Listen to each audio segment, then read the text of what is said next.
Hello everyone. This week I wanted to talk about the topic of suffering and whether suffering is necessary or not.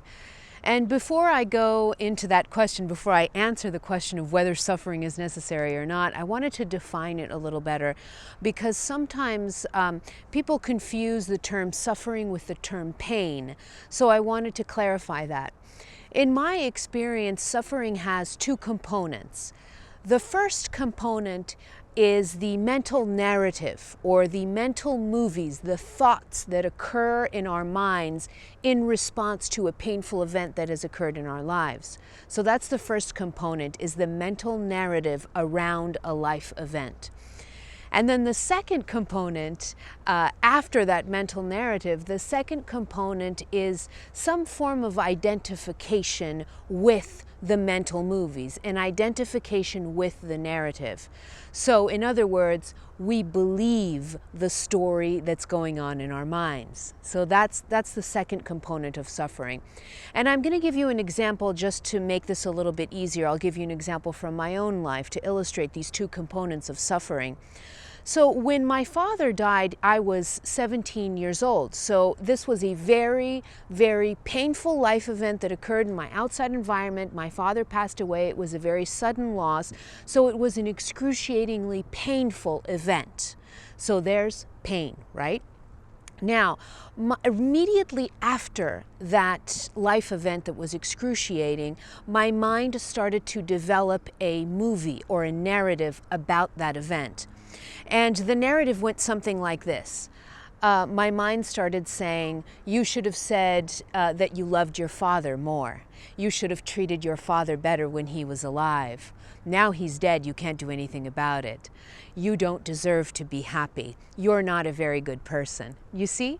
So this is a mental narrative that was occurring in my mind in response to a painful event in my 3D reality. Now, the second component to suffering, and that occurred in my own life, was that I identified with the mental movie that was going on in my mind. I believed the narrative that I didn't deserve to be happy, that I should have treated my father better. All of these thoughts that were occurring in my mind, I identified with them, I believed them, and so that caused suffering in my life, and I suffered because of this for many years. So there's the general definition of what suffering is.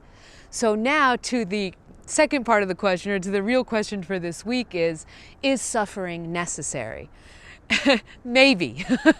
Maybe or maybe not. That's the answer. That's the most honest answer I can give. And the maybe it is, that answer comes about because suffering, Eckhart Tolle has a wonderful quote that I like using a lot about suffering, and he says, suffering is necessary until you realize it is unnecessary. So that's the yes part of that, is suffering necessary. What suffering does is it starts breaking down your ego. The more you suffer, the more you identify with the movies going on in your mind. There comes a point when there's a complete break in that suffering. And there's a moment in your life where you click. There's a click in you. I like using that word, click.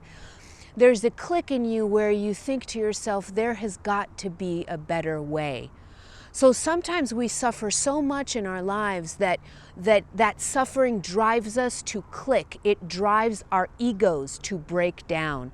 And when the ego begins to break down, that's when a tremendous evolution of consciousness can occur. So in some lives, for some people, suffering is necessary. Now to the second part of Eckhart Tolle's quote, and that is, suffering is necessary until you realize it is unnecessary. So a lot of people wake up without any suffering at all. And one of my favorite examples is spiritual teacher and author Michael Singer. His awakening was something very simple. He was sitting in on his living room floor, and he just became aware of his ego talking. That was his click. That was his awakening. It didn't involve any suffering at all.